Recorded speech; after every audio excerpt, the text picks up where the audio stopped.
pas un mal qu'on a à monter sur ces blocs et qu'on se dit qu'ils les ont montés jusqu'ici. Incroyable, hein? Ça fait réfléchir, hein?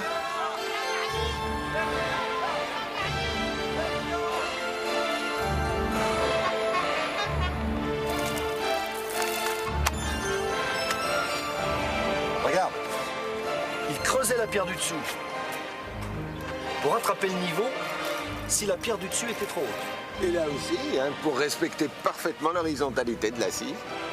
Quand, pour la première fois de son histoire, l'homme se met à construire, il fait ce qu'il y a de plus difficile et de plus parfait, au point qu'on ne sait pas comment il l'a fait, et que même avec les techniques modernes, il n'est pas sûr qu'on puisse le refaire.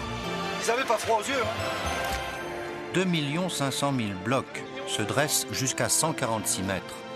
Pendant 45 siècles, on n'a jamais fait aussi haut. On n'a jamais fait aussi gros. Sur les sites des grandes pyramides, ce sont 30 millions de tonnes de pierre qui ont été assemblées dans l'espace incroyablement court d'un peu plus d'un siècle seulement. Ça fait une pyramide tous les 20 ans. C'est incroyablement rapide.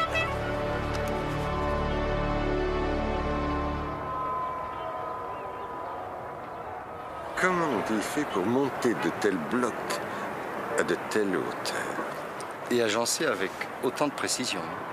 Oui, tant qu'ils ne connaissaient ni la poulie, ni la roue, ils n'avaient même pas le faire. Ils ont fait ça à main nue. À main nue. C'est surhumain. Pourquoi ce gigantisme? C'était des monuments funéraires. Enfin, est-ce qu'il fallait vraiment construire un monument pareil pour le tombeau d'un pharaon? Cherchez à comprendre pourquoi les premiers hommes civilisés ont élevé ces monuments vous plonge dans une exploration à nul autre pareil. Faire une pyramide, c'est un travail de termite. Voyez cette fosse gigantesque creusée dans la roche que des fouilles désensablent. Avec sa descendrie qui lui donne la forme d'un T. C'était la pyramide du fils de Khéops à Abu Roash. Elle a été démontée au cours des millénaires par les marchands de pierre. Ces blocs ont servi à édifier les villes du delta du Nil et probablement les palais, le port et le phare d'Alexandrie. Dans les toutes premières pyramides, la tombe du pharaon était aménagée au fond de ce genre de puits. Le caveau et son boyau d'accès étaient appareillés en pierre de taille, puis toute l'excavation était rebouchée avec des blocs jusqu'au niveau du sol. Et c'est au-dessus qu'ils édifiaient la pyramide, assise par assise. Par contre, les tombeaux des pyramides classiques sont au ras du sol, comme à Gizeh, celui de Képhren, autre fils et deuxième successeur de Khéops. Le caveau contient un sarcophage destiné à la momie du pharaon. Les momies, les bijoux, les trésors ont partout disparu, dérobés par des bandes organisées, dès le temps des pharaons, malgré les systèmes de protection les plus ingénieux, comme les herses en granit. T'imagines le vacarme quand le granit tombait et murait la chambre du roi? Les pharaons étaient obsédés par les voleurs, c'est vrai, mais également par les ravages du temps. C'est pour cela qu'ils voulaient des tombes indestructibles. C'est pour ça qu'il y a toujours cette montagne au-dessus de notre tête. Mais franchement, est-ce qu'un tel gigantisme était nécessaire pour faire un simple coffre-fort à momies? Non, les pyramides sont autre chose que des tombeaux. Les grandes pyramides de l'Ancien Empire s'égrènent presque toutes sur une vingtaine de kilomètres au bord du plateau rocheux le long du Nil. Les pyramides de Gizeh, les pyramides d'Abou Sir et de Saqqara, les pyramides hétéroclites de Dachour. Pourquoi les Égyptiens raffolaient-ils tant de la forme pyramidale? C'est une des premières questions que nous nous sommes posées. Pour y répondre, il fallait trouver des textes. Les grandes pyramides sont muettes. Mais à Saqqara, les murs des pyramides ultérieures parlent, comme ceux de la pyramide de Pépi. Ils ont été exhumés par des archéologues français.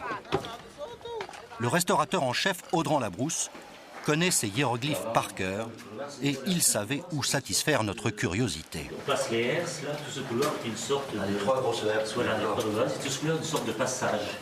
Et d'ailleurs, pour les Égyptiens, la vie n'est qu'un passage. Le pharaon est l'intermédiaire entre les hommes et les dieux. Et le pharaon est le seul à être représenté de même taille que les dieux. C'est-à-dire qu'il y avait intérêt à lui obéir au doigt et à l'œil, hein.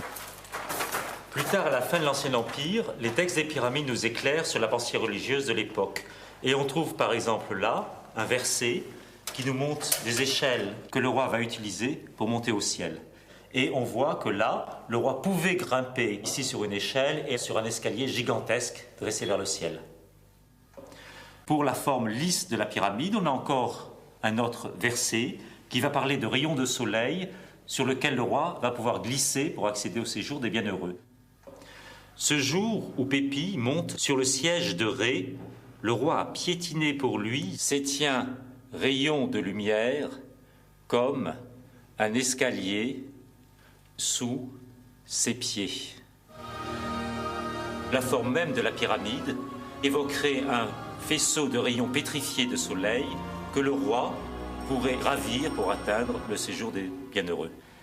Et ainsi, avec la forme pyramidale, toute l'énergie du pays est mise au service de l'immortalité.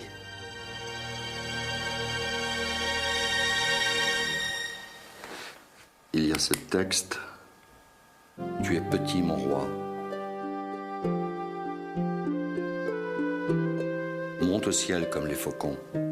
Tes plumes sont celles des oiseaux. Vole et voltige comme le scarabée. Va au ciel avec le vent. Va avec le vent. Vogue parmi les étoiles impérissables.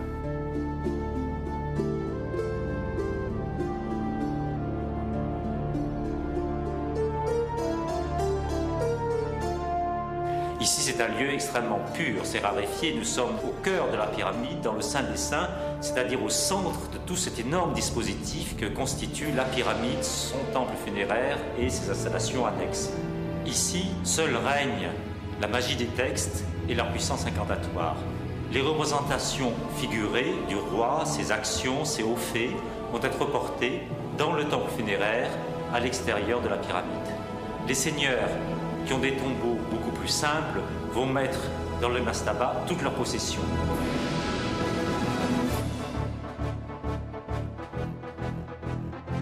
Dans les tombes des seigneurs, on représentait sur les murs ce que le défunt emportait avec lui pour rendre sa vie dans l'au-delà agréable.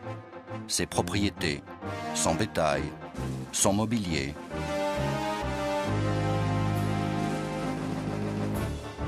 Ses serviteurs et ses servantes.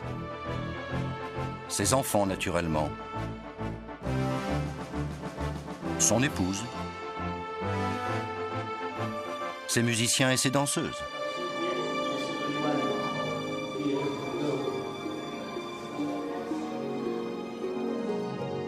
Ces porteuses d'offrandes évoquent ce que sont la pyramide et ses temples funéraires sous l'Ancien Empire. Un monde vivant, avec un clergé, un rituel, des offrandes quotidiennes.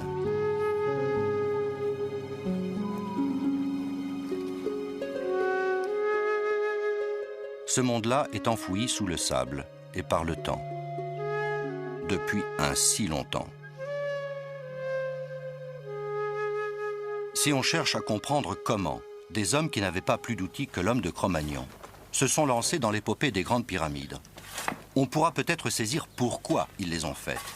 Alors nous sommes remontés à leur origine, c'est-à-dire à l'aube de toute civilisation.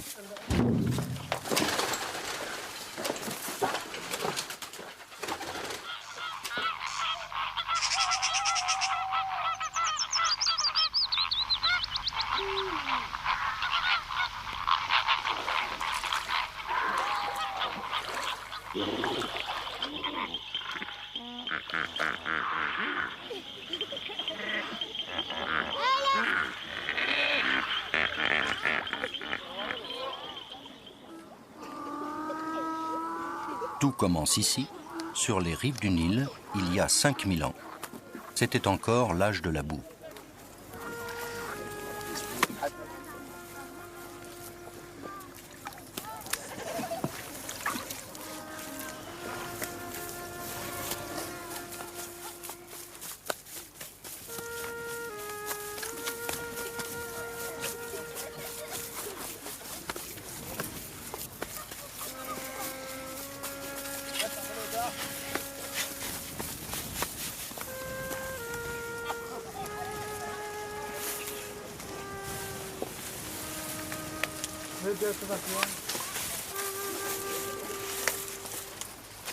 L'Égypte d'aujourd'hui offre encore bien des scènes identiques à celles que l'on trouve sur les murs des tombeaux d'autrefois. En 2700 avant Jésus-Christ, les constructions les plus importantes n'étaient encore que des tombes en briques de boue séchée, les mastabas. Ces monticules rectangulaires, couvrant un caveau souterrain, correspondent aux tas de pierres qui, dans les déserts, signalent une tombe. Et puis un jour, le mastaba du pharaon Djoser devint pyramide.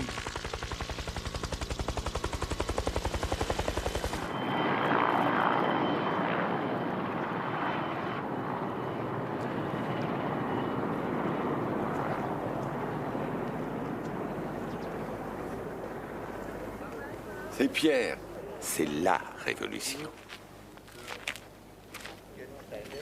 Il y a 4750 ans, on bascule brusquement du végétal au minéral et de l'argile à la pierre. Ces constructions de Saqqara, c'est les plus anciennes qu'on n'ait jamais retrouvées. Ailleurs, en fait en Europe à cette époque, on en est encore à dresser des mégalithes. Et ici, tout de suite, les Égyptiens, ils se lancent dans l'architecture monumentale. Et pour leur premier essai, ils font ça. La première pyramide jamais édifiée est d'emblée un chef-d'œuvre d'audace architecturale. Elle est construite au-dessus d'un puits de 30 mètres de profondeur, qui a pour jumeau ce puits creusé à côté, comme pour un coup d'essai, mis au jour par Jean-Philippe Loher, qui a consacré sa vie à désensabler la nécropole de Saqqara. Un puits comme cela, c'est aussi impressionnant qu'une pyramide. C'est un peu une pyramide à l'inverse. Oui, mais enfin, vous avez la même chose. Ce puits est identique à celui de la pyramide. C'est la même chose. C'est l'âme du roi, ses viscères, on ne sait pas qui était au fond. Oui, on ne sait pas. On ne peut pas savoir. On ne sait pas si ce sont les viscères que l'on a mis. Maintenant, du pharaon Djoser, Jean-Philippe Loher n'a retrouvé qu'un pied momifié et ce visage pétrifié.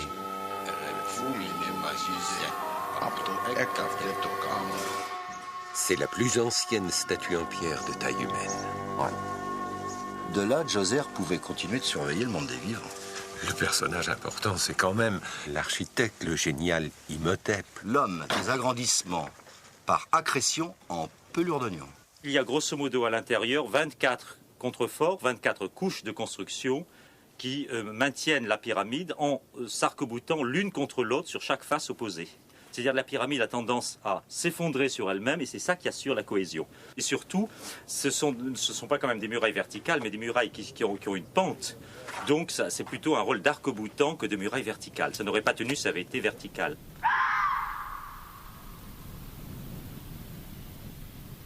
Le mastaba initial. 10 000 tonnes de pierre.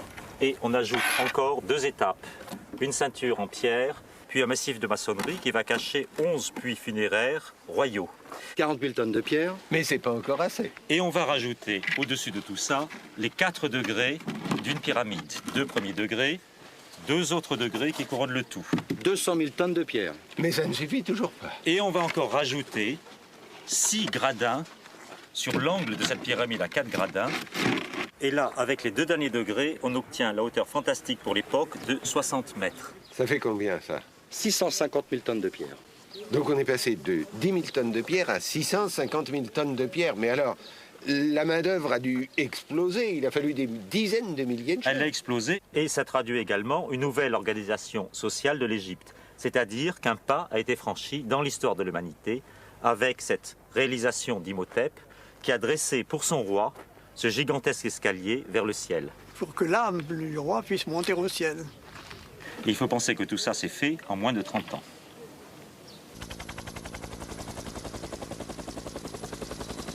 Direction la pyramide suivante. La suivante des pyramides achevées. Enfin, si on peut appeler cela aujourd'hui une pyramide achevée.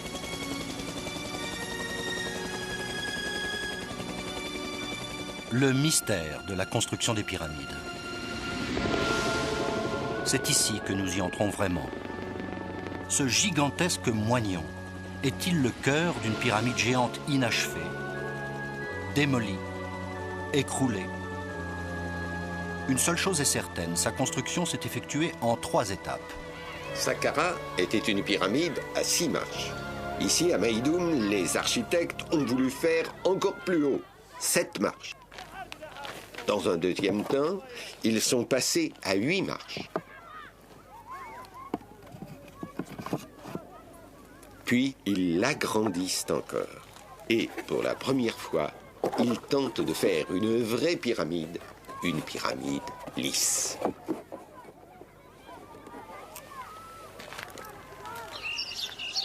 On peut avoir l'impression que le manteau de revêtement de la pyramide a glissé sur le tronc central et s'est effondré. Le monticule de gravats enfui sous le sable est parfaitement circulaire, comme si le revêtement de la pyramide s'était étalé tout autour, comme une pâte. La plus grande catastrophe architecturale de tous les temps aurait mis à nu le cœur de cette pyramide. C'est possible, ça.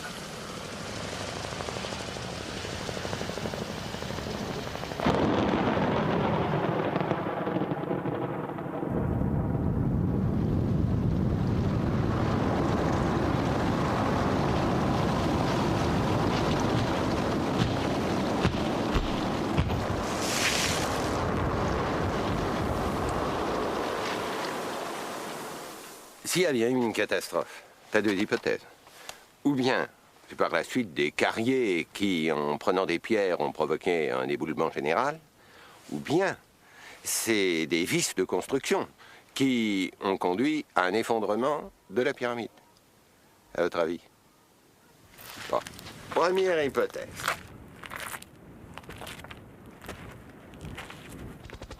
Nous sommes au-dessus des murailles du Vieux-Caire, entourés d'un pullulement de ses plus belles mosquées.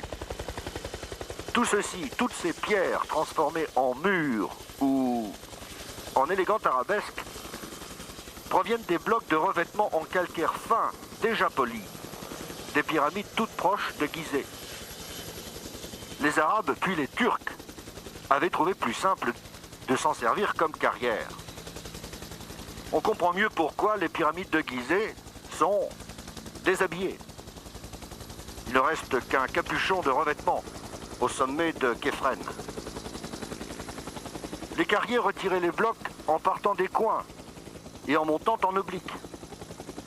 Et on peut se demander si à Meydoum, un tel déshabillage n'a pas provoqué l'effondrement de la pyramide.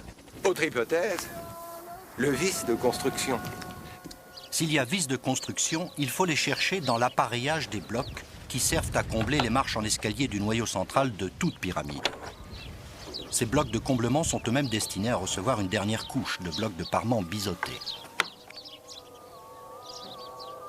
Or, à Meydoum, si le cœur de la pyramide est fait de blocs parfaitement agencés et inclinés vers le centre, les blocs du revêtement proviennent d'une carrière de moins bonne qualité. Ils ont été disposés avec moins de soin et surtout de manière horizontale. De ce fait, le revêtement de la pyramide a pu céder aux fantastiques pressions dues à la pesanteur et glisser sur les surfaces lisses du tronc central. La pyramide 3, entraînant 2 étages de la pyramide 2, disparaît, ainsi qu'une partie de la pyramide 1. Et voici l'aspect actuel. On a l'impression de marches d'escalier qui ont disparu. Même s'il y avait une catastrophe, les architectes seraient quand même excusables. C'était leur coup d'essai. D'autant que l'hypothèse de la catastrophe a été abandonnée. Elle a pu être en vogue parce qu'elle rendait bien compte de l'état actuel de la pyramide et de l'abandon du site. L'ensemble du lieu donne l'impression d'être, je sais pas, presque un lieu maudit. Il n'y a rien autour. Il n'y a pas eu d'autres pyramides qui ont été construites? Aujourd'hui, la plupart des égyptologues unissent les 2 hypothèses. Le désossage de la pyramide par les voleurs de pierre aurait provoqué l'effondrement partiel de son revêtement. Nous avons quitté Meydoum en lui laissant son secret.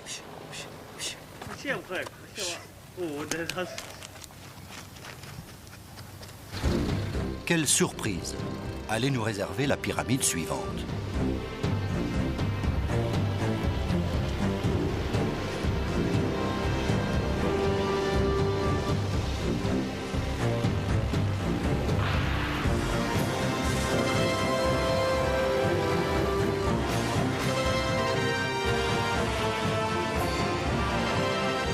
Elle n'est pas rectiligne, elle est courbe, rhomboïdale, disent les égyptologues.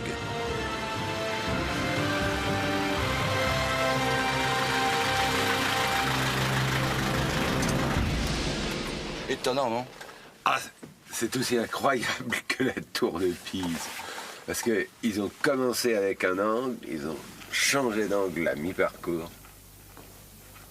L'angle d'élévation du bas de cette pyramide, 51 degrés, comme Meidum. En fait, l'angle de départ, c'est celui de Khéops. S'il l'avait gardé, il serait monté aussi haut qu'à Khéops.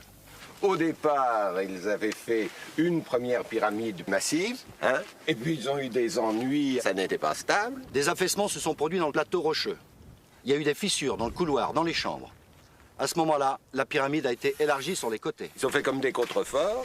Contrefort avec des blocs plus gros qu'un Meidum, et cette fois posés, inclinés vers le centre. Et dans un troisième temps, ils ont fait une pyramide plus légère, peut-être pour alléger la maçonnerie générale. C'est bien ça. Oui, c'est clair. Seulement que le dernier part de la pyramide était sans doute construit plus tard parce qu'on ne voulait pas laisser une ruine. Ce n'était pas possible à l'Ancien Empire. En somme, c'est pour la finir qu'on a changé la Pour pente. la finir. L'égyptologue allemand Stadelmann et son épouse sont les maîtres des lieux. Avec eux, nous découvrons ce fait stupéfiant. Le pharaon Snofrou faisait construire plusieurs pyramides en même temps. Snofrou a construit la pyramide de Médoum, ensuite la pyramide rhomboïdale de Dachour Sud, la pyramide rouge de Dachour Nord, et au moment où il construisait cette pyramide, il terminait le sommet de la pyramide rhomboïdale de Dachour Sud et il transformait la pyramide à degrés de Médoum en pyramide à face lisse. Vous voulez dire qu'il y avait 3 chantiers de pyramides qui fonctionnaient en même nous temps? pouvons prouver, parce que nous avons les dates sur nos blocs. Elle s'enchaîne, hein? Et la construction de la pyramide, c'était l'événement d'un règne. Alors, quand il avait fini Médoum, il pouvait seulement mourir. Il avait fini ce qu'il fallait faire. Mais il n'est pas mort. Il n'est pas mort. Alors, il décide de faire quelque chose absolument différent. De faire une vraie pyramide qui n'a pas réussi au début. Après, il a fait une troisième. Lui, il n'arrêtait pas de construire. En même temps, oui. En même temps, oui. Si un même pharaon fait construire combien, vous dites? 4, 5 pyramides. si on compte Bon, satellites. s'il fait construire 5 pyramides, c'est pas des tombeaux. On se fait pas construire 5 tombeaux. Oui, seulement avec l'expérience de construction sous Snofrou, Khéops pouvait construire sa grande pyramide. Avant de céder son trône à son fils Khéops, Snofrou commande cette répétition générale. La pyramide rouge.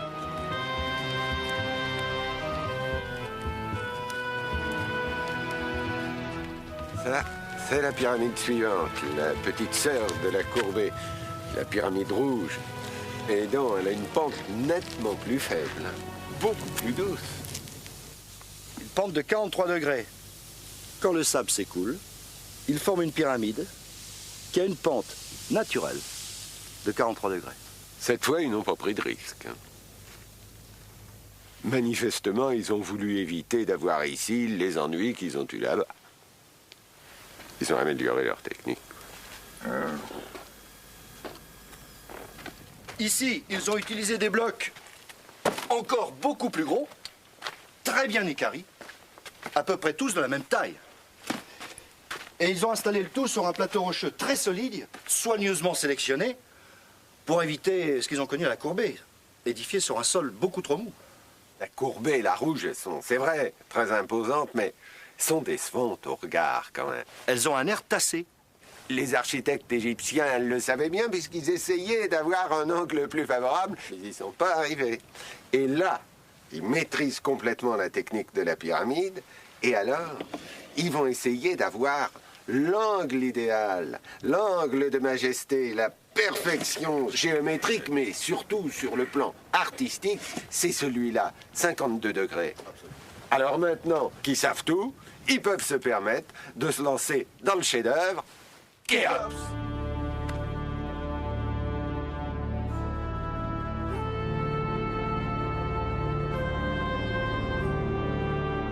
On atteint ainsi les proportions admirables de la Grande Pyramide, fort De leurs expériences antérieures, les architectes cette fois tiennent parfaitement la pente de 52 degrés et ils atteignent 150 mètres. Khéops surpasse son père. Sa pyramide mérite bien le titre de première merveille du monde.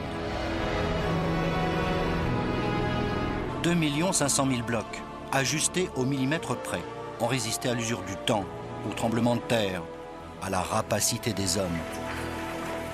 Avant d'admirer les prouesses qu'a exigé sa construction, nous avons eu envie de savoir d'où provenait la pierre. Nous avions retrouvé cette carrière du temps des pharaons. Nous avons demandé à des carriers d'aujourd'hui de lui rendre vie. Spontanément, ils ont retrouvé les gestes de leurs ancêtres.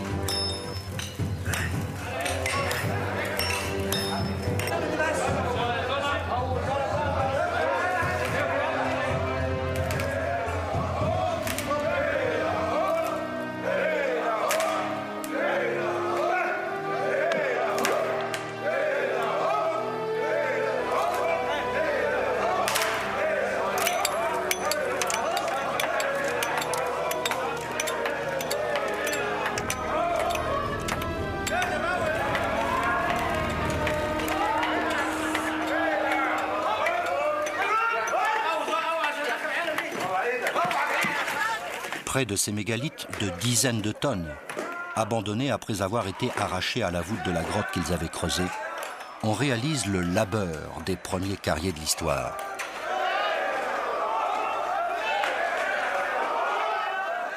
Le feu servait à nettoyer la roche, à en faire sauter par dilatation les parties friables.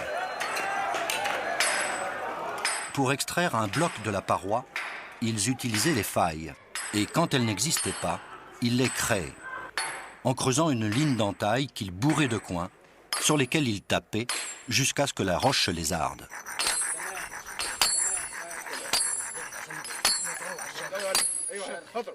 Ils ne connaissaient ni le fer ni le bronze, rien que le cuivre, un métal mou qu'il fallait sans cesse réaffûter.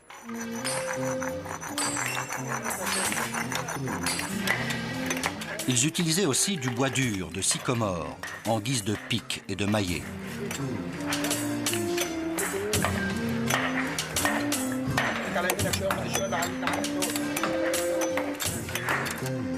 Dans les lignes d'encoche, ils enfonçaient des coins en bois qu'ils imbibaient d'eau. Le bois mouillé gonfle et finit par créer une lézarde.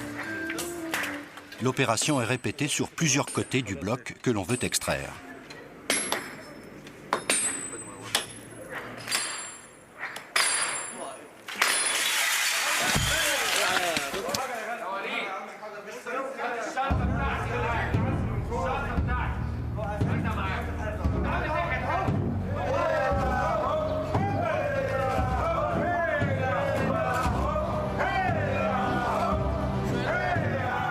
Hommes halent une pierre d'une tonne sur une pente de 10 degrés, 10 cm par 10 cm. Cela fait 300 mètres à l'heure. En terrain plat, ils ne sont plus que 10 et font 1500 mètres en une heure. C'est avec ce genre de données incontournables que les scribes réglaient le plan de travail de la construction des pyramides.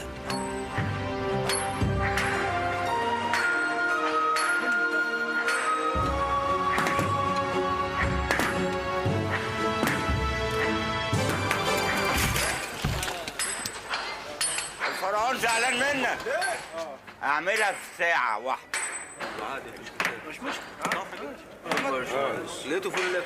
الباشمهندس ده السيد الباشمهندس هو اللي كان حاطه كده زي ما تقول بحب يعمل حركة فيهم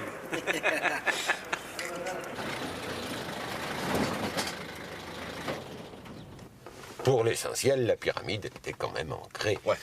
Et cette énorme dépression, c'est le reste des carrières dans lesquelles ils débitaient ce plateau rocheux pour obtenir le grès. Oui, c'est le calcaire qui provenait de l'autre côté du Nil. Et ensuite, tous ces blocs devaient monter cette rampe pour être acheminés à pied d'œuvre au bas de la pyramide. 5-6 degrés, hein. Ça correspond tout de même à un col de 3e catégorie. Hein.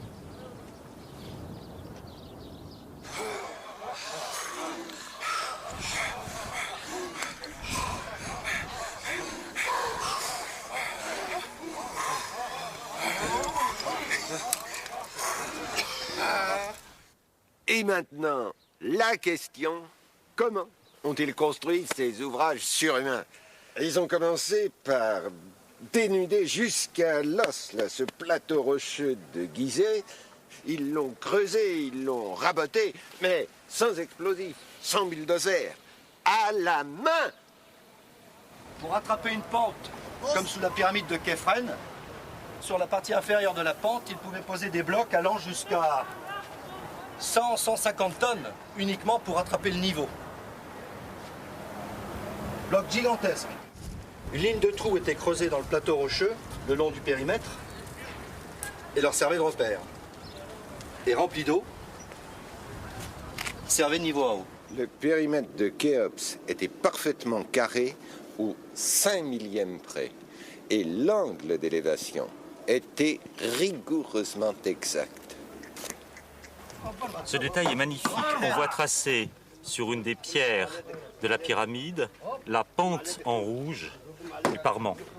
Les constructeurs traçaient cette pente qui leur servait de référence pour assurer la pente véritable de la pyramide. Tous les 5 mètres, on vérifiait absolument tous les angles de la pyramide, toute la construction. Toute l'assise. Toute l'assise. Il ne fallait pas, surtout pas, que les arêtes commencent à vriller. Et à ce moment-là, la pyramide, évidemment, devenait inachevable. En se donnant un angle de 52 degrés, les architectes obtenaient une hauteur qui était exactement le rayon d'un cercle ayant le périmètre pour longueur. Problème, le nombre pi n'a été découvert que 2000 ans plus tard. Les Égyptiens étaient de sacrés arpenteurs. C'est vrai. À chaque décrue du Nil, il fallait redélimiter les champs, parce qu'ils étaient couverts de limon, couverts de boue.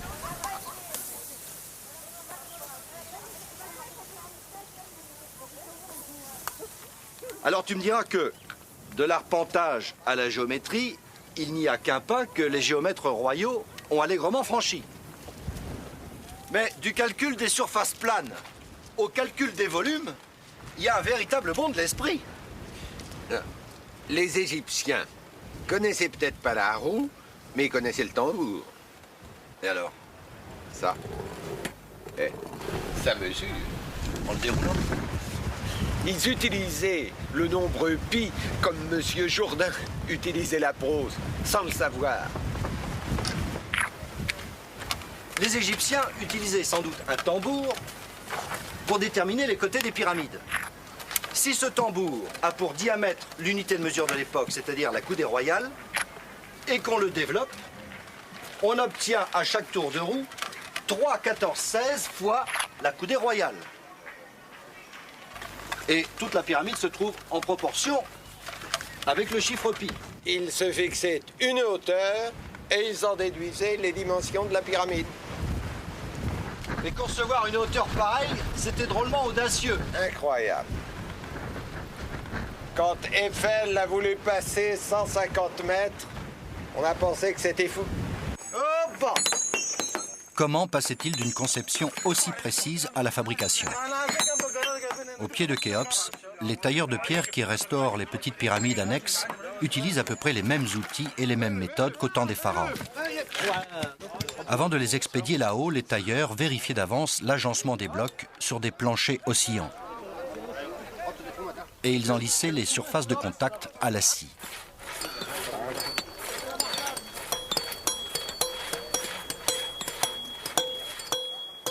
Les blocs de parement de la première assise, les seuls qui restent, énormes. Eric est assis au coin du premier d'entre eux, tu vois la taille. Remarque l'exactitude de la pose. Ils ont été posés sur un socle rendu parfaitement horizontal, par rabotage et ponçage. Ils ont été lissés en dessous, bien sûr, avant d'être posés et lissés au-dessus pour recevoir le bloc suivant, de manière à ce qu'il soit parfaitement horizontal aussi. Les joints sont parfaits, à peine visibles. Bouchés, si nécessaire d'ailleurs, avec une pellicule d'un lait de plâtre. On n'y ferait pas entrer une aiguille. Ce soin méticuleux était de rigueur pour les blocs de parement et de coffrage en calcaire. Il n'en allait pas de même pour le grès, qui constitue la masse de la pyramide. nous avons pu nous glisser dans un tunnel creusé par des curieux à l'intérieur même d'une des murailles intérieures. Une poche permet de constater l'entassement de blocs non équarris, apparemment assemblés en vrac. Mais impossible d'en faire bouger un. Les vides entre eux sont comblés par du mortier, des dizaines de milliers de tonnes d'amortier très solides, faits de plâtre, de gypse et des débris de pierre récupérés sur le chantier. Comme si on pouvait en douter. C'est là qu'on se rend compte qu'une pyramide, c'est vraiment plein et moins désorganisé qu'on ne le croit à l'intérieur. Évidemment, ce ne sont pas des gravillons. C'est pourtant une impression de gravillon manipulé par des fourmis qu'aurait donné un plan aérien en superaccéléré tourné au temps des pharaons. On a vu que la pyramide est faite d'une succession de murailles accolées en contrefort, proches de la verticale. Mais l'ensemble de ces murailles était évidemment élevé par tranches horizontales.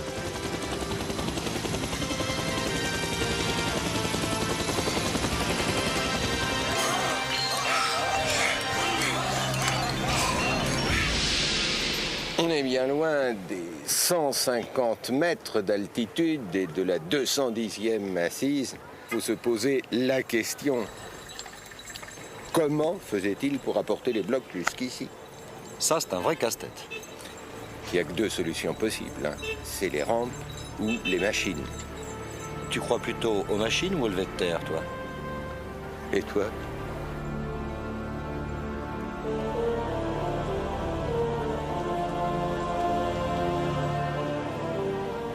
2 500 000 pierres divisé par 20 ans, divisé par 12 mois, divisé par 30 jours, divisé par 10 heures, divisé par 600 minutes. Pour construire la pyramide avec ses 2,5 millions de blocs, il a fallu en permanence mettre en place un bloc toutes les 2 minutes. Un bloc toutes les 2 minutes pendant 20 ans. Le système le meilleur est celui qui permet de garantir ce résultat. Moi, ça m'étonnerait que ce soit celui-là. L'hypothèse de machine en bois a été répandue dès l'Antiquité par le premier des reporters des pyramides, l'historien grec Hérodote. Depuis, nombre d'esprits inventifs ont imaginé les appareillages les plus variés, en oubliant souvent que l'Égypte n'avait pas de bois. Généralisé, ce système tient-il la pente ?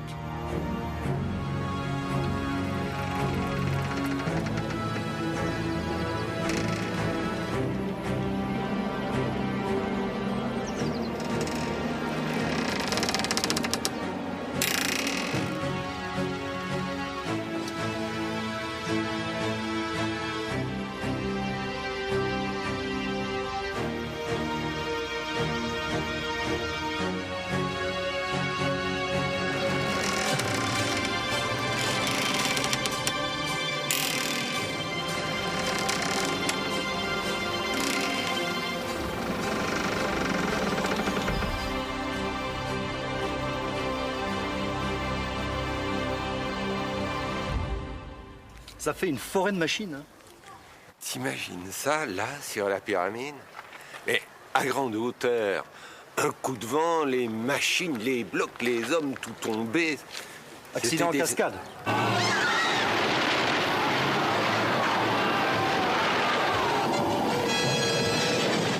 Ben oui.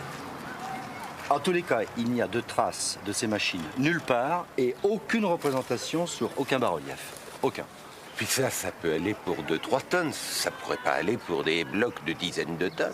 Pourtant, des blocs de plusieurs dizaines de tonnes, il y en a à l'intérieur. Alors, improbable. Très improbable. Mais tout le monde le sait, ils ont utilisé des rampes. Certes, mais quel type de rampe? Bon, je sais pas. Une rampe qu'ils ont mettre au... Le problème de la rampe, c'est que ça représente un volume absolument ahurissant. Ça commence par une chaussée en pente douce, mais très large, parce qu'à ce stade, il y a beaucoup de pierres à acheminer, et il faut que plusieurs attelages humains puissent attaquer la pyramide en même temps. Alors plus on monte, plus le volume augmente. Oui, c'est pourquoi l'OR a prévu une rampe qui devient plus étroite, ce qui est possible parce que plus on monte et moins il y a de pierres à acheminer. Mais là, il y a encore de gros blocs à acheminer, hein? Oui, c'est pourquoi la pente doit rester assez douce, là. Alors, il ne reste plus à monter qu'un nombre limité de pierres et plus légère. C'est pourquoi l'OR a prévu maintenant une rampe beaucoup plus étroite, un angle beaucoup plus dur de monter. Et à la fin, c'est un véritable révision qui va au sommet avec une piste très étroite. Alors, sa rampe ne représente qu'une fois le volume de la pyramide, mais sur toute la longueur, c'est une pente de plus de 10%. Quand on voit le mal que se donnent les coureurs à monter des cols de première catégorie, et eux, ils n'ont pas des blocs de 2 tonnes à tirer derrière eux. C'est pourquoi l'OR a prévu un système de montée en rappel très astucieux.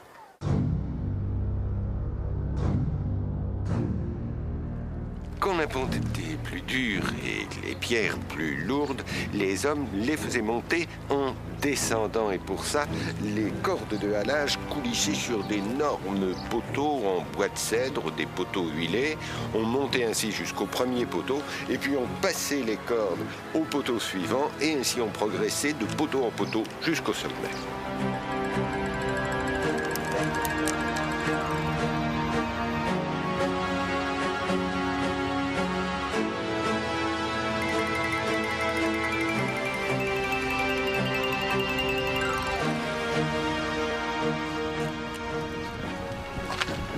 C'est plus facile à faire sur une maquette. Hein. Ni l'Égyptien Zahi Hawass, ni Audran Labrousse ne croient à la rampe imaginée par Jean-Philippe Loher. There is no way that you can move a stone on a ramp like this. This is Hollywood fantasy. It will never happen at all. Never happen. So, we all agree that this is too steep and too short, this ramp. The beginning, it's fine. But when we come to the very top and I see an angle of about 30 degrees or even more, I don't think stones can be hauled up at such a steep angle. Il faut quand même monter à une hauteur absolument invraisemblable qui n'a jamais été atteinte dans l'humanité avant les flèches de la cathédrale de Cologne. La hauteur n'a plus rien tard. à voir. La hauteur, c'est du moment qu'on attelle les gens et qu'ils peuvent tirer, ben, ils tirent, et puis c'est tout. Ils s'en fichent d'être haut. Oui, mais au-delà de 5 degrés quand même, la pente devient extrêmement difficile et le bloc peut partir schlouss en arrière. Il y a aussi une question on ne peut pas monter indéfiniment la pente de la rampe, je crois. Il faut garder une rampe raisonnable. Audran, est-ce qu'on a retrouvé des restes de rampe? Pas vraiment, rien n'est convaincant en fait. Le problème, c'est le volume mis en œuvre par la rampe. Pour monter à 146 mètres, ça devient absolument colossal. Et ben voilà. Donc, ça représente 2 ou 3 fois le volume de la pyramide. Exactement, c'est ça le gros problème. Or, on n'a jamais retrouvé de tel volume nulle part. Nulle part. Et c'est pourquoi il y en a d'autres qui imaginent une rampe en colimaçon qui montait en tournant autour de la pyramide. Alors, c'est la solution préférée des égyptologues égyptiens, mais les Français, eux, n'y croient pas. You make ramps around the pyramid itself, and that's what you raise. But it should be a ramp around the sides of the pyramid. It should be. La rampe en colimaçon présente aussi bien des problèmes. Supposée en briques de boue séchée, elle est fragile. Or, elle doit servir pendant des années et des années. Elle est peu pratique pour les traîneaux, longue à gravir et étroite. De ce fait, elle est dangereuse, très dangereuse.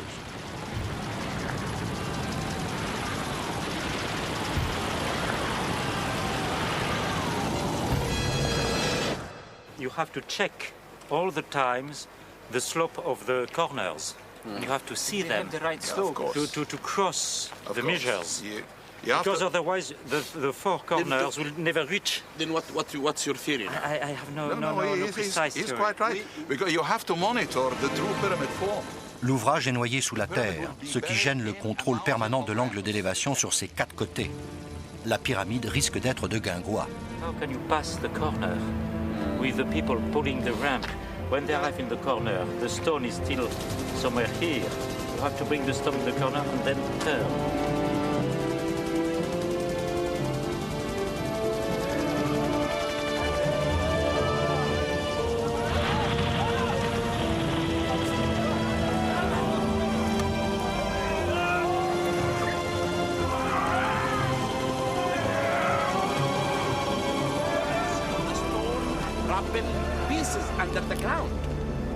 Excusez-moi, il y a une autre théorie, c'est celle des leviers. Les leviers, c'est très simple, mais ça marche, regardez. Les rampes posent problème. Alors nous avons voulu tester autre chose, la théorie des leviers. Nous avons demandé au tailleur de pierre de Gizeh de monter ce bloc de calcaire de 2 tonnes. 2 tonnes étant le poids moyen des blocs de la pyramide.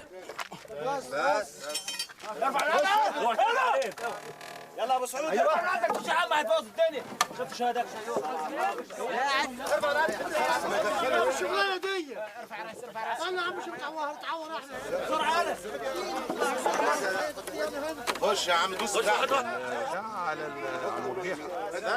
اهو شوف مرجحوها الناحية الثانية.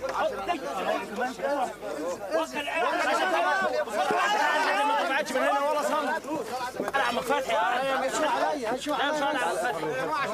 15 paires de bras et autant de gorges criant pour coordonner les mouvements, mais la pierre semble avoir été hissée par un seul corps.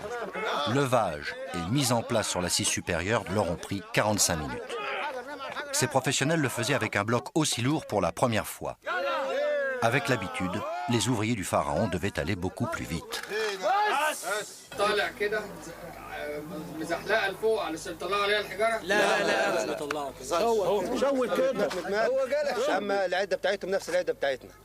ويردم حواليه بتراب جنبيه وبعد كده يطلع عليه الحجاره على نفس المدماك اللي اتبنى ويطلع يبني المدماك اللي فوق اللي بعديه لغايه اخر درجه فوق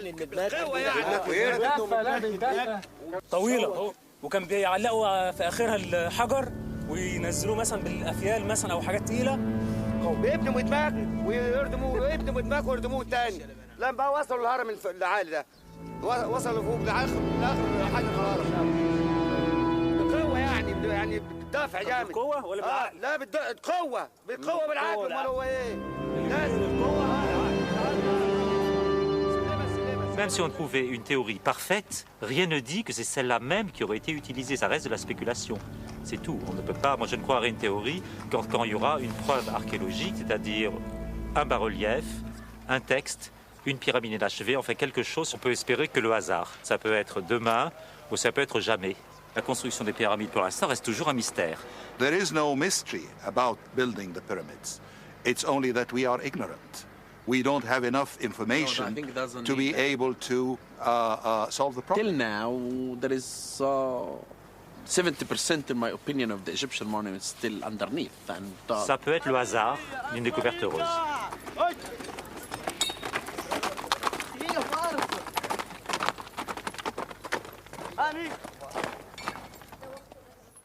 Le revêtement de la pyramide. Il s'agit d'énormes blocs. Et il y en a des dizaines de milliers. Oui, du revêtement, il reste que le sommet de Képhren. Vous devriez y aller voir.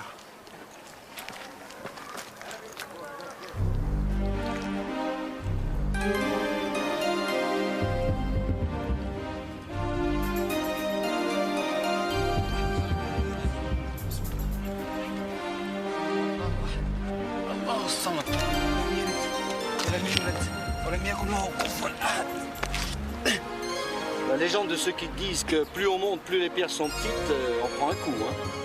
On est ici à 100 mètres de haut. T'as vu la taille des blocs?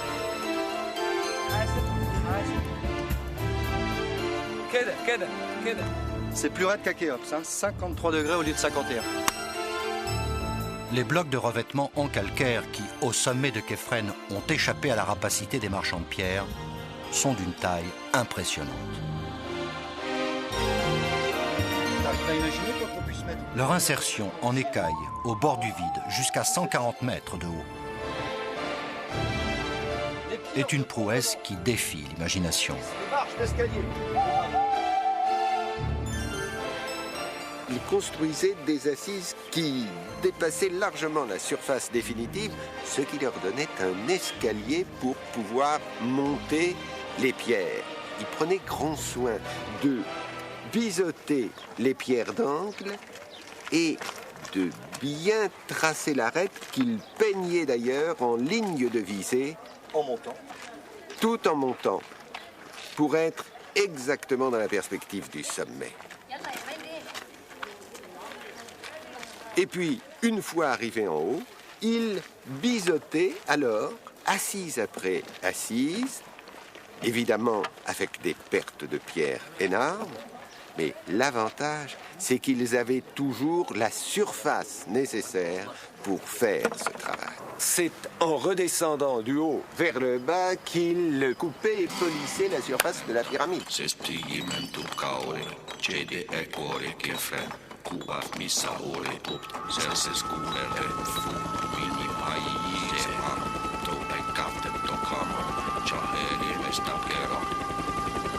Il fallait que la pyramide soit pratiquement immatérielle quand elle était finie. C'est-à-dire qu'on ne devait plus voir les joints, on ne devait plus voir les accidents, elle devait être absolument parfaite. Une rampe lumineuse. On ne sent pas, par la perfection du travail, la masse que représente le volume de la maçonnerie.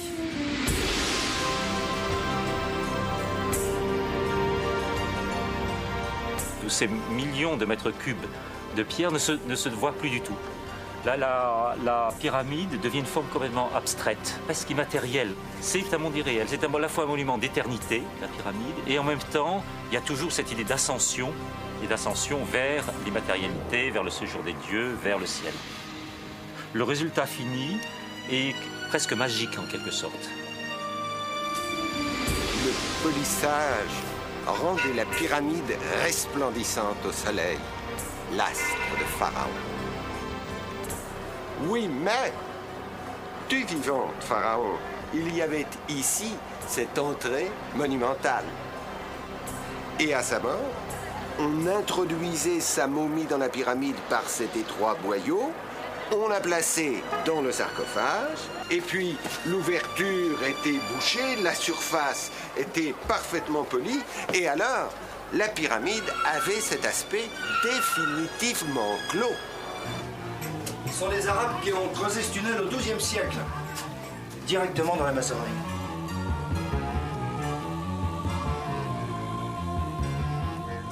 L'entrée des voleurs, qui a permis de contourner la descendrie obstruée par les blocs bouchons en granit, la descendrie qui conduit à la chambre souterraine dans le plateau rocheux, à 30 mètres sous terre.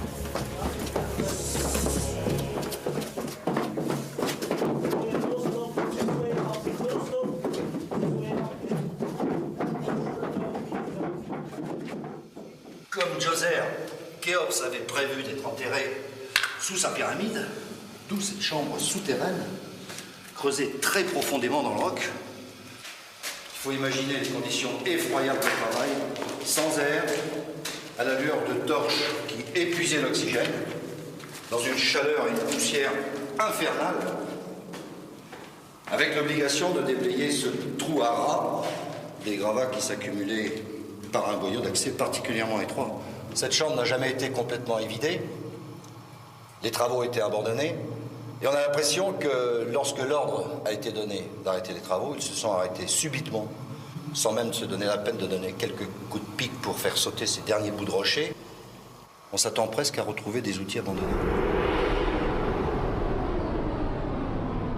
C'est peut-être cette fissure subite, à travers tout le plafond, qui a fait déguerpir tout le monde. Dans un deuxième temps, Khéops change d'avis. Il décide de mettre sa chambre funéraire à l'intérieur même de sa pyramide. D'où ce nouveau couloir ascendant, puis horizontal, qui conduit jusqu'à la chambre dite de la reine, qui se trouve à l'aplomb exact du sommet de la pyramide. Khéops aimait par-dessus tout les architectures qui exprimaient de nobles proportions, et lorsqu'il a vu cette chambre cubique et banale, il a été profondément déçu. Alors il a demandé qu'on en fasse une autre. Jean Kérisel est ingénieur et un passionné de pyramides. Il connaît Khéops par cœur. Avec des matériaux de luxe, ici ce sont simplement des calcaires, et il a voulu avoir les plus beaux matériaux du pays, à savoir les granites d'Asson, et qu'on lui construise cette chambre qui est au-dessus, qui a des proportions extraordinaires. L'éternité est plus confortable dans le granit. Exactement. La grande galerie. Et voilà l'architecture grandiose de Khéops. Une voûte vertigineuse, des blocs de granit énormes, parfaitement ajustée. Et cette cathédrale servait de loquet pour permettre de fermer la pyramide. Dans cette glissière, il y avait des blocs bouchons qui étaient retenus par des poutres fichées là, dans le mur. Et ces trous servaient à monter des échafaudages pour passer au-dessus des blocs bouchons.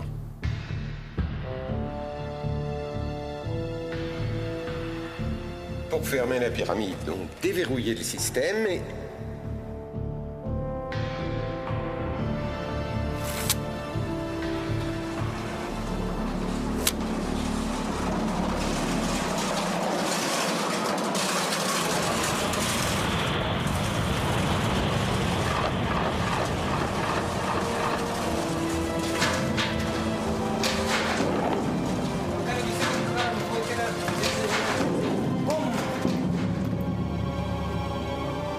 Les derniers ouvriers s'enfuyaient par ce puits, là.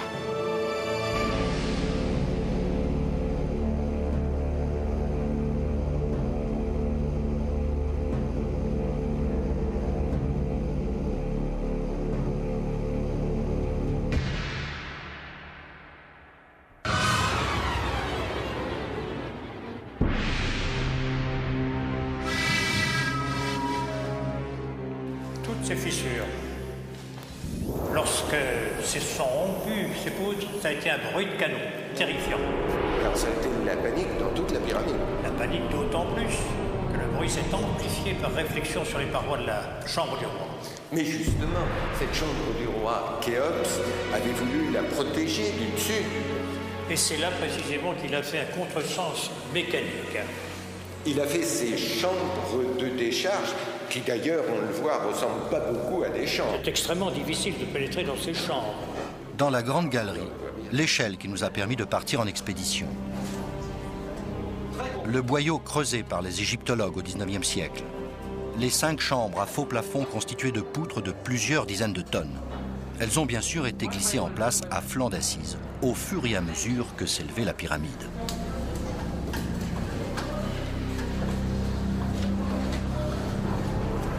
Gérard, tu suis? Ouais.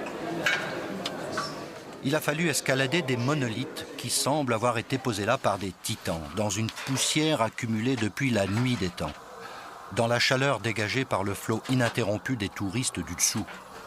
Claustrophobes, s'abstenir.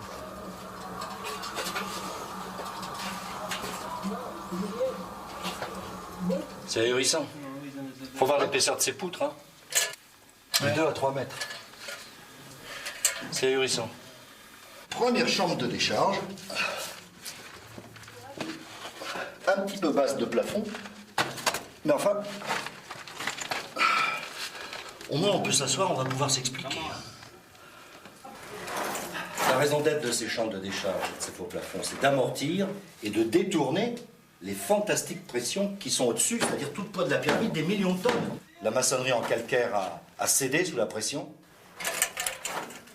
Alors ils en ont fait une deuxième au-dessus, deuxième faux plafond, deuxième cassement, autre fracture. Ils en ont fait une troisième, encore des fractures, ça devait faire un bruit épouvantable dans la pyramide. Une quatrième, jusqu'au moment où ils se sont dit on va faire un toit en chevron. La présence de ces chevrons jusqu'à 60 tonnes, à 70 mètres de hauteur, dans le cœur de la pyramide, est tout simplement prodigieuse. Le problème, c'est que ces monolithes en granit proviennent des carrières d'Assouan qui sont à 1000 km d'ici. Alors, ils descendaient le Nil dans le sens du courant, d'accord. Mais comment faisait-il pour mettre ces blocs à bord de la barque? Une barque a été construite dans une fosse de la forme d'un navire sur la rive du Nil. Le bloc est placé dans la barque dont le plancher est de ce fait au même niveau que le sol. Ils attendent la crue du Nil. L'eau coule dans la fosse et fait flotter la barque qui n'a plus qu'à descendre le Nil jusqu'à Gizeh, 1000 km plus au nord.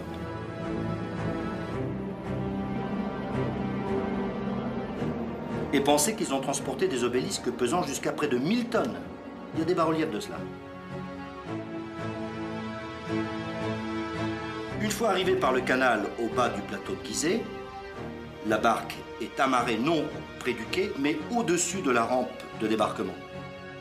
Décrue du Nil, la barque se pose sur le sol et, tirée par des câbles, elle bascule du bon côté, délivrant le monolithe qui tombe sur un très large traîneau. Le traîneau est ensuite tiré vers le chantier par un attelage d'environ 250 hommes, sinon plus.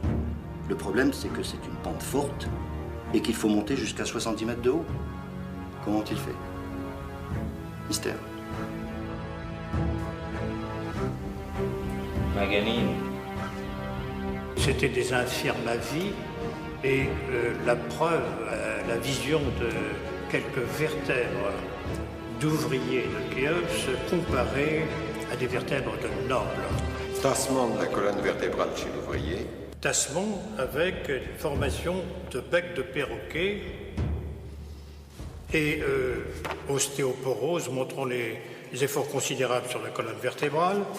Et alors, l'autre, sur cette deuxième comparaison, on voit qu'elle a souffert et celle du noble est en parfait état. Parfaitement. À mon avis, cet élan de foi qui a présidé à la construction de la pyramide ne s'est pas terminé sans cri de douleur.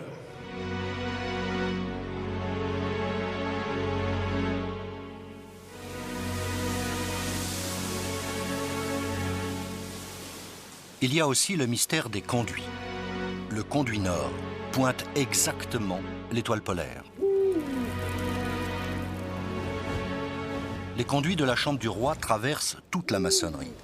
Ils sont sans doute des conduits d'aération. Mais les conduits de la chambre de la reine ne débouchent pas sur l'extérieur. Ont-ils une signification magique? Ce conduit, en 1993, il a été exploré grâce à un petit robot mis au point par l'allemand Gantenbrink. Il a traversé en fait presque toute la pyramide. L'image ne doit pas faire illusion. La taille de ce conduit n'est que de 20 cm sur 20, la pente de 45 degrés. Rencontre inattendue.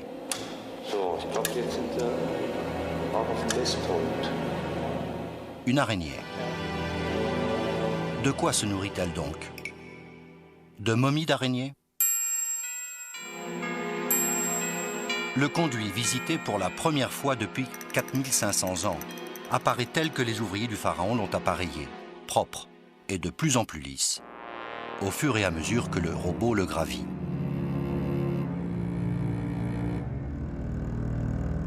Au bout de 60 mètres, le conduit est obturé.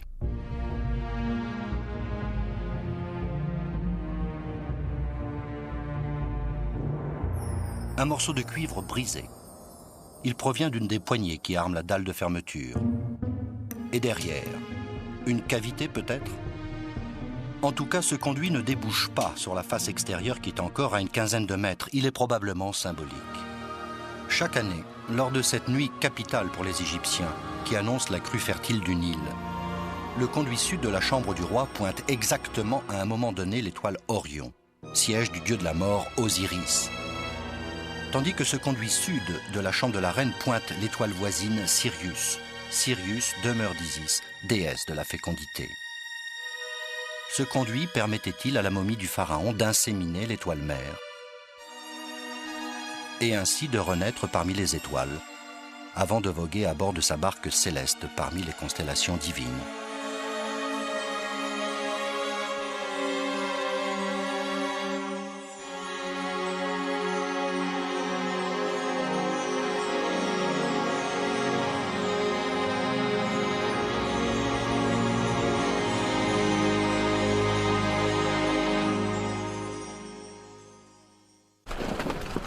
Oui, les grandes pyramides offrent une quantité de mystères. Il nous restait à tenter d'élucider le plus crucial. Pourquoi les grandes pyramides?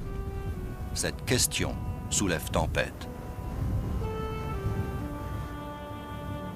Nous avons vu qu'elles ont nécessité une débauche de moyens, qu'elles n'étaient pas seulement des tombeaux, puisqu'on a pu en construire plusieurs en même temps, que les chantiers s'enchaînaient. Or, nous constatons que vers 2500 avant Jésus-Christ, après un siècle et demi de fuite en avant, dans un gigantisme frénétique, la construction des grandes pyramides s'arrête. Comme si le chef-d'œuvre Khéops n'avait pas suffi, son fils Khéphren se lance dans la construction de sa propre pyramide. Et c'est comme une machine à construire qui s'est emballée. Comme si le peuple n'avait pas été épuisé.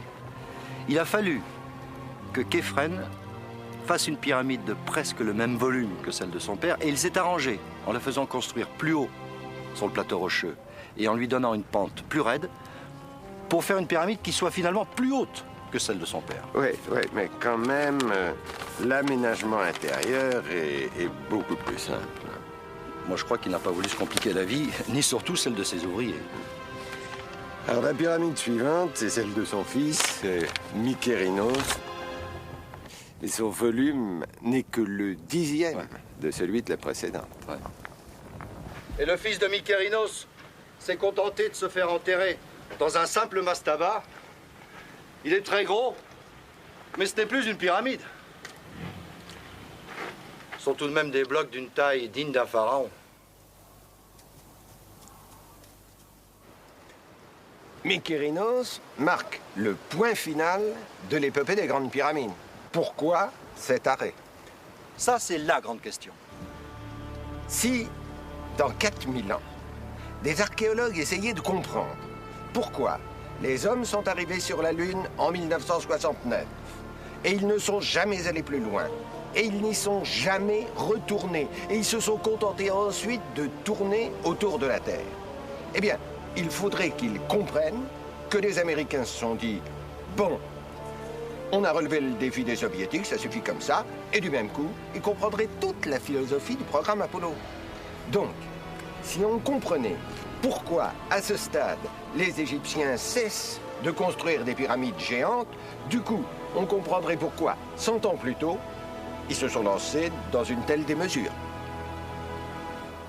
Exact.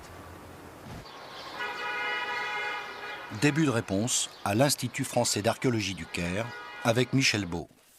Après Giza, on cesse de construire des grandes pyramides. Et qu'est-ce qui se passe? Pendant près d'un millénaire, les rois continuent d'utiliser cette forme pour leurs tombeaux, mais il est certain que la qualité générale diminue, la taille aussi, sont beaucoup moins hautes, et surtout leur construction devient beaucoup plus approximative. Au lieu de beaux blocs constituant l'ensemble de la structure, vous avez en fait une sorte de squelette avec des murs de soutènement, et à l'intérieur, des gravats. Et jusqu'à l'époque où elles ne sont même plus construites essentiellement qu'en briques. On peut dire que c'est du travail bâclé, finalement. Presque. Oui, la pyramide peut même se réduire à un tout petit monument, une sorte de petit chapeau qui couronne un temple. Une pyramide symbolique. Une pyramide symbolique. Donc, ce qui est abandonné, c'est le gigantisme, c'est pas la pyramide. Le gigantisme, absolument. C'est-à-dire que la pyramide cesse visiblement d'être un projet national qui a mobilisé une main-d'œuvre considérable. Et puis finalement, sous le Nouvel Empire, les rois vont complètement d'ailleurs abandonner la pyramide. Là, dans la vallée des rois, ils se font construire leurs tombeaux, leurs hypogées directement dans la montagne.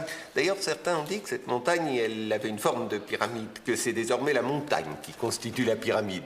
On peut voir ça comme ça, c'est un peu romantique, mais pourquoi pas. Ce qui est sûr, c'est que ces tombeaux représentent une formidable économie de travail et d'énergie par rapport aux grandes pyramides. On passe là d'un travail de masse pour construire la pyramide, un travail de spécialiste pour construire et orner le tombeau.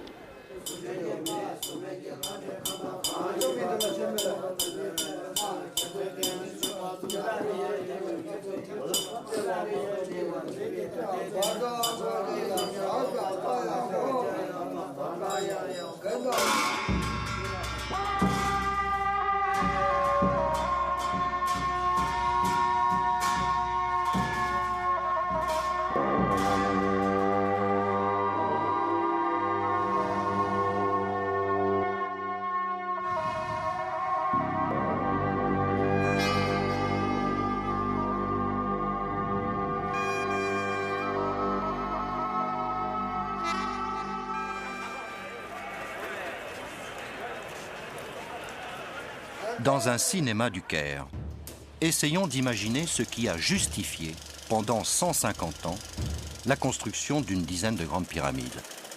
Qui étaient les hommes qui les ont voulues? Qui étaient ceux qui les ont faites? Mais d'abord, quel était leur cadre de vie? Ici, tout dépend du Nil. Le Nil, bien sûr. Les grandes pyramides n'ont été possibles que par la mobilisation de tout un peuple. Comment s'est-elle amorcée?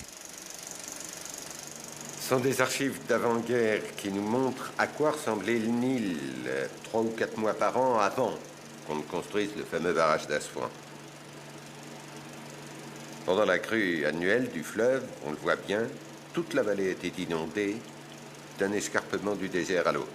C'était la même chose du temps des pharaons. Oui, c'était la même chose du temps des pharaons. Les paysans quittaient leurs cabanes et leurs terres pour s'installer en lisière du désert. Et pendant 4 mois, ils attendaient la décrue du Nil. L'oisiveté est mère de tous les vices, les clans se chamaillent, les tribus guerroient. Pharaon doit penser qu'il vaut mieux les faire travailler. D'autant que sur les chantiers de sa pyramide et de ses temples, ces peuplades vont apprendre à se connaître, à pratiquer la même langue, à former un seul peuple. Le gros de la main-d'œuvre était probablement saisonnier. À la décrue du Nil, ils retournaient au champ. Il y avait les permanents, de 5 à 20 000, notamment les carriers et les tailleurs de pierre. Et 4 mois par an, les paysans venaient manœuvrer les blocs. Les estimations varient entre 20 000 et 100 000. C'était en tout cas une bonne partie de la population active de l'époque.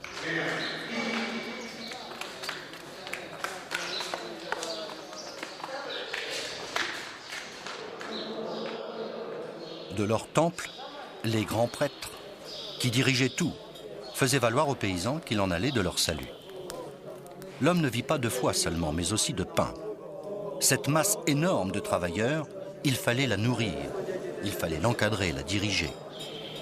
Alors, toute une administration s'est installée, intendants, scribes, fonctionnaires, et elle n'a cessé de grossir au fur et à mesure que s'élevaient les pyramides.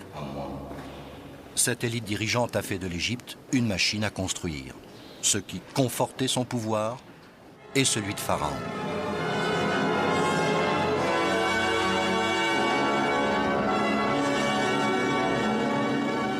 S'agissait-il d'un travail forcé ou d'un travail volontaire?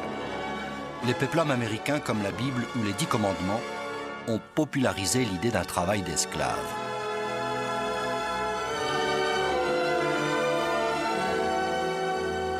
Est-ce réaliste?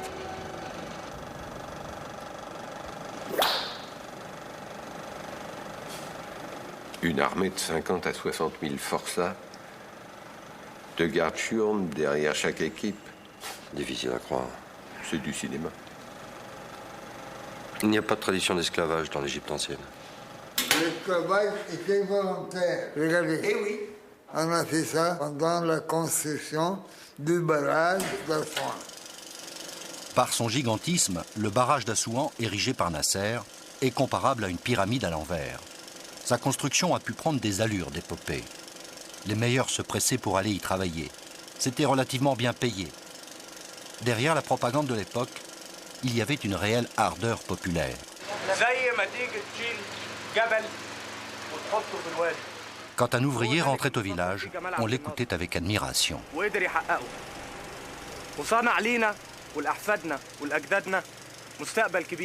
N'en était-il pas de même au temps des pyramides?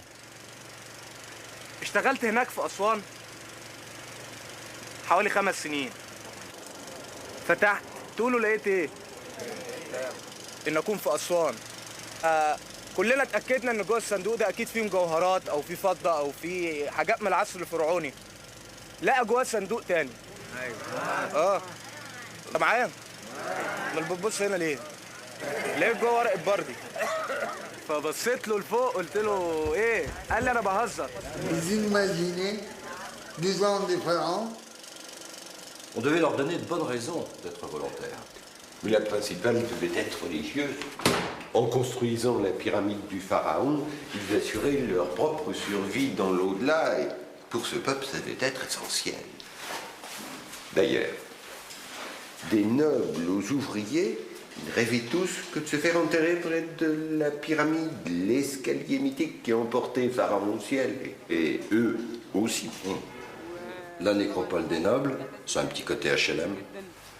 Et il y a celle des ouvriers. On y a rencontré le directeur des pyramides, Zayawas. The tombs are very poor, built of mud brick, supported with what's left over of building the pyramids. Ces tombes des ouvriers sont modestes, faites de briques, de boue séchées, armées de restes, des morceaux de granit et de calcaire ramassés sur le chantier de la pyramide. Ça ne leur coûtait rien. Ces travailleurs n'étaient pas des esclaves. Ils étaient enterrés près de la pyramide et ils préparaient leur tombe pour l'éternité, comme les rois. Les pyramides étaient un projet national. Tous les Égyptiens devaient dédier leur vie, leurs efforts et leur temps à leur construction. Ils le faisaient aussi parce qu'ils étaient payés. Ils aident le roi à monter au ciel, mais en même temps, ils sont payés avec du grain, de l'orge. Vous savez, ils buvaient de la bière matin, midi et soir. La bière, c'était leur vie. Ils se saoulaient, ils chantaient la nuit. Nous avons de nombreuses preuves de ça.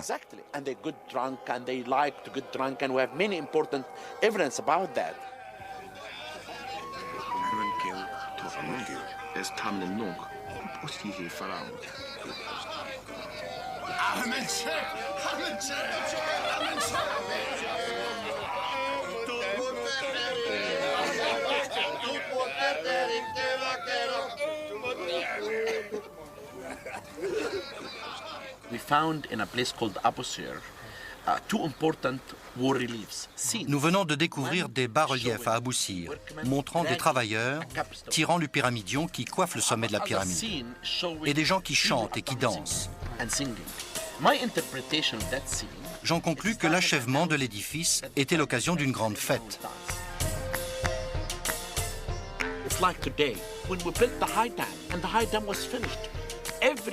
Quand le barrage d'Assouan a été achevé, on a fait la même chose. Tout le pays a fêté l'événement. Ces gens-là avaient une bonne vie. Des esclaves peuvent faire d'immenses constructions, mais pas des monuments aussi complexes que cela. C'est pourquoi je dis que les pyramides ont construit l'Égypte. Sans les pyramides, cette civilisation n'aurait pas été. L'astronomie, les mathématiques, l'architecture, toutes ces merveilles résultent de cet effort national. Un tel élan ne pouvait durer éternellement. Après s'être emballé, la machine à construire a ralenti une fois consolidé ce résultat, la création d'un État organisé, le premier de l'histoire de l'humanité. Les pharaons de l'Ancien Empire ont bien réussi. Le régime qu'ils ont institué a perduré inaltéré pendant 2500 ans, jusqu'à l'arrivée des Romains. Leurs orgueilleuses pyramides sont demeurées indestructibles jusqu'à nos jours, au plus grand émerveillement des voyageurs du monde entier. Et leur nom proclame toujours l'éternité.